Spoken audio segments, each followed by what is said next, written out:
Imagine everything is taken from you. Your home, your profession, your family, even the hair on your head and the name your parents gave you. You are left with nothing but a number tattooed on your arm and the constant presence of death. What is the one thing, the only thing, that no one can ever take away from you in that situation?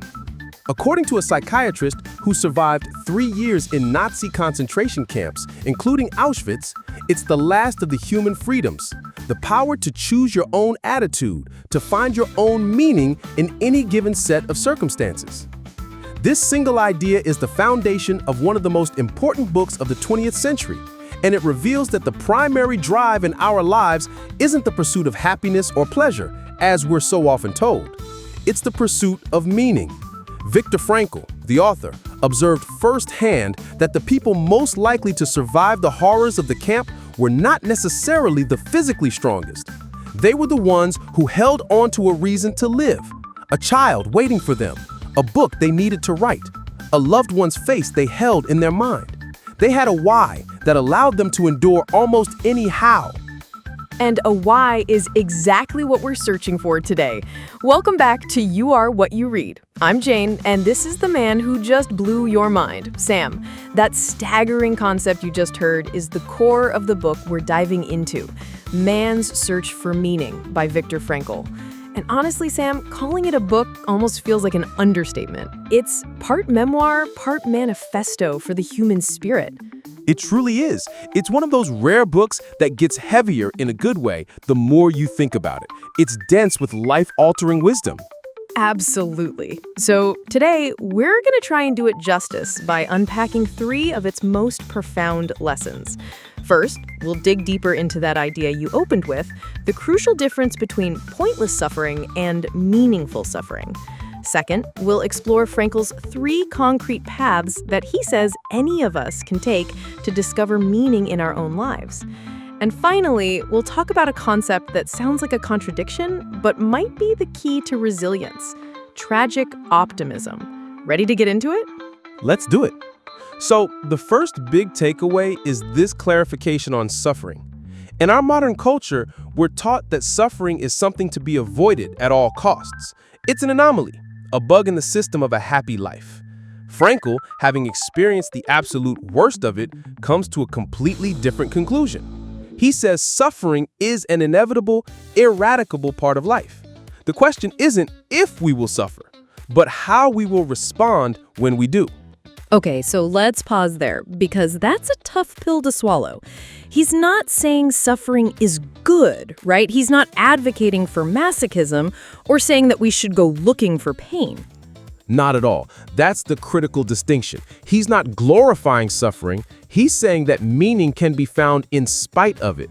The suffering itself is neutral, in a way. It's the meaning we attach to it that transforms it. He quotes Nietzsche, "He who has a why to live for can bear almost any how."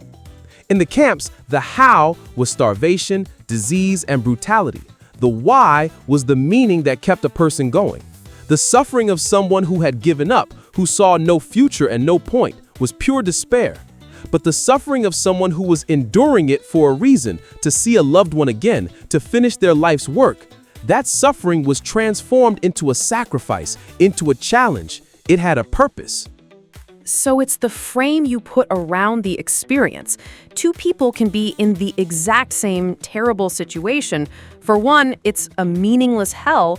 For the other, it's a crucible that is forging them because they've attached a purpose to it. That reminds me of people who run ultra marathons. The physical pain is immense, but they choose it. They frame it as a test of their will, and it becomes a source of pride, not just pain. Exactly. Frankl reframes the fundamental question of life. We often go through life asking, what do I want from life? What can life give me to make me happy? Frankl says that's the wrong question. The question life is actually asking us is, what does life expect of me? What is this situation, this moment asking of me? This shifts the entire dynamic from one of entitlement to one of responsibility. When faced with unavoidable suffering, life is asking you to bear it with dignity, to find meaning in your attitude towards it. I love that shift in perspective. It moves you from being a passive victim of your circumstances to an active participant in your own story, even if you can't control the plot. So if that's the foundation, that we can find meaning even in the worst of times, how do we find it in the regular times? Most of us, thankfully, aren't in such extreme situations. What were the pathways to meaning he identified for everyday life? This is where the book becomes an incredibly practical guide. Frankl, through his psychiatric practice, which he called logotherapy, therapy through meaning, identified 3 primary avenues to discovering meaning. The first is what he called the creative path, finding meaning by creating a work or doing a deed. So, your job? Your career? It can be, but it's much broader than that. It's about your unique contribution to the world. It could be building a company, writing a novel, raising a family with intention and love, volunteering for a cause you believe in, or even just tending a small garden. It's about asking, what am I giving to the world?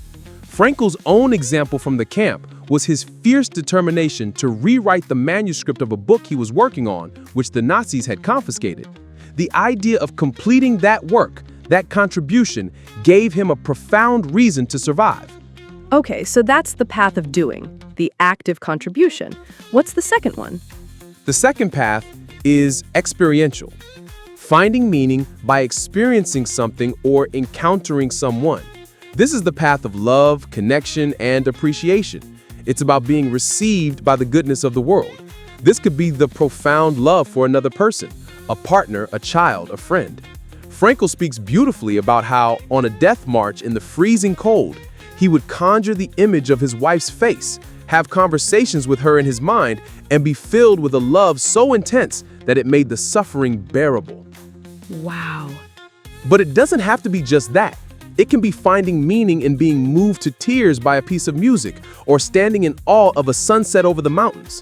It's about being fully present to beauty and connection and letting that experience fill you with a sense of purpose and gratitude. It's the meaning you find not in what you give, but in what you're able to receive and appreciate.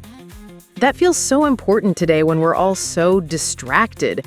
The idea that you can find life's meaning simply by stopping and truly experiencing a beautiful moment. It's not about achieving anything, it's about paying attention. So we have creating and we have experiencing. What's the third path? The third path is the one we started with, and it's the one we turn to when the other 2 are out of reach. It is the path of attitude, finding meaning in the attitude we take towards unavoidable suffering. When you can no longer work or create, when you are separated from those you love, and even from the beauty of nature, the one thing you still control is your inner response. You can choose to face your fate with courage, dignity, and grace, or with bitterness and despair.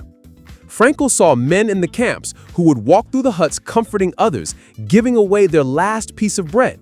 They had nothing, but in their choice to be compassionate, they found the deepest meaning of all. So path 1 is your contribution, path 2 is your connection, path 3 is your courage. It's like a hierarchy of options, and if you have all 3, you're probably living a very rich, meaningful life. Precisely. They aren't mutually exclusive. They are 3 powerful wells we can draw from. If your work feels meaningless, perhaps you can find purpose in your relationships or in appreciating the world around you. If you're going through a period of great loss, perhaps the only meaning available is in how you choose to endure it. This brings us to that final concept, which sounds so paradoxical, tragic optimism.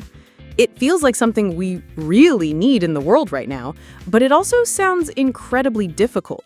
What is it, and how is it different from just regular, naive optimism? That's the key question. Tragic optimism is not blind optimism. It's not closing your eyes and saying everything is fine when it clearly isn't. Frankl defines it as the ability to remain optimistic in spite of what he calls the tragic triad of human existence: pain, guilt, and death.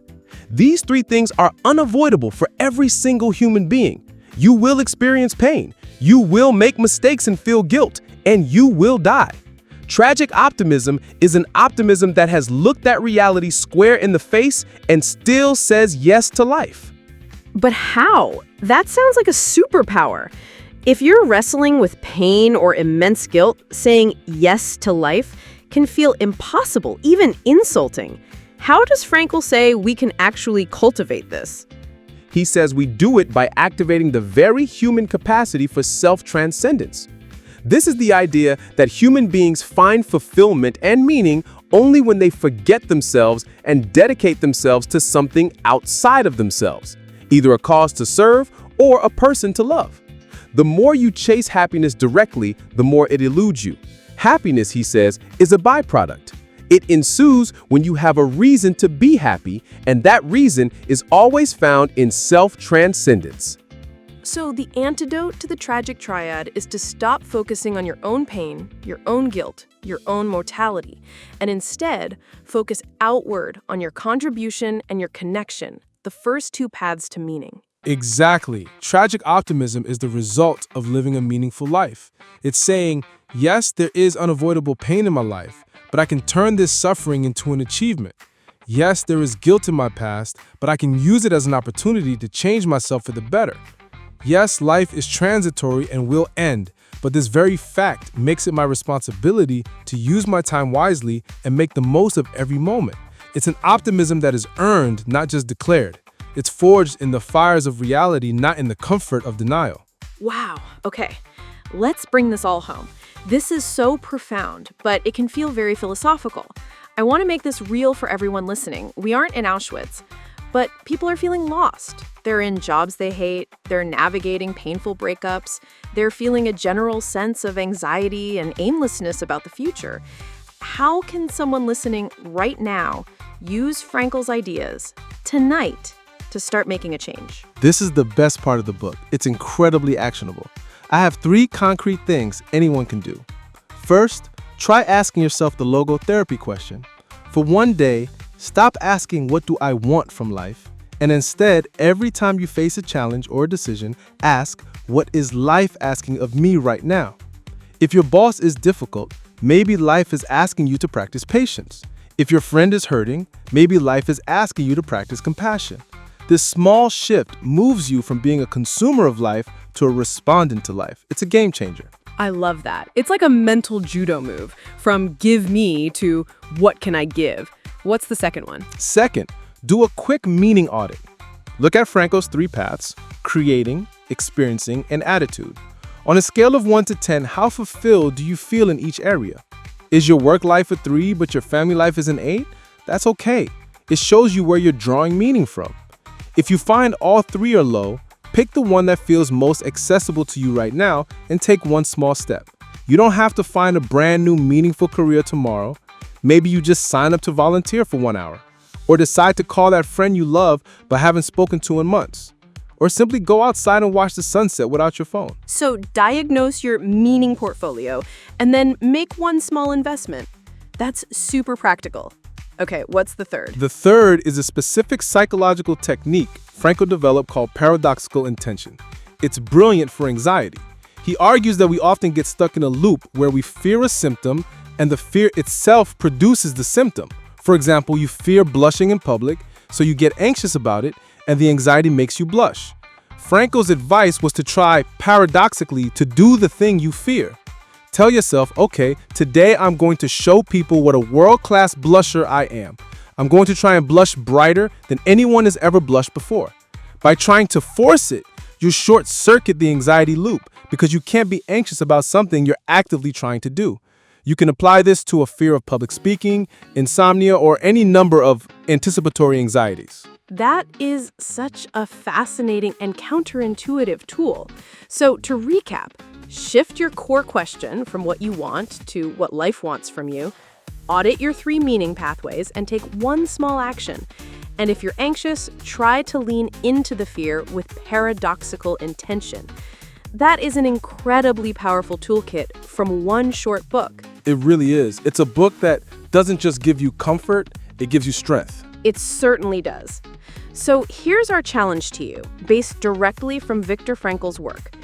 Don't try to answer the massive, overwhelming question, what is the meaning of life? It's too big.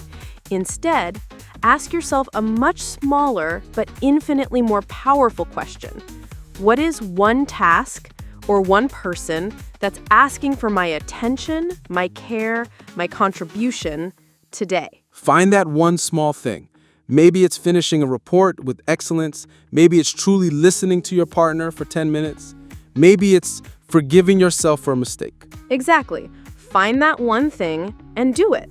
And then we'd love for you to share it. Let us know in the comments what that one small, meaningful thing is for you today. Your answer might be the why that someone else needs to read. Thanks for joining us for this deep dive into a truly life-changing book. Until next time, don't forget to like and subscribe, and remember, you are what you read.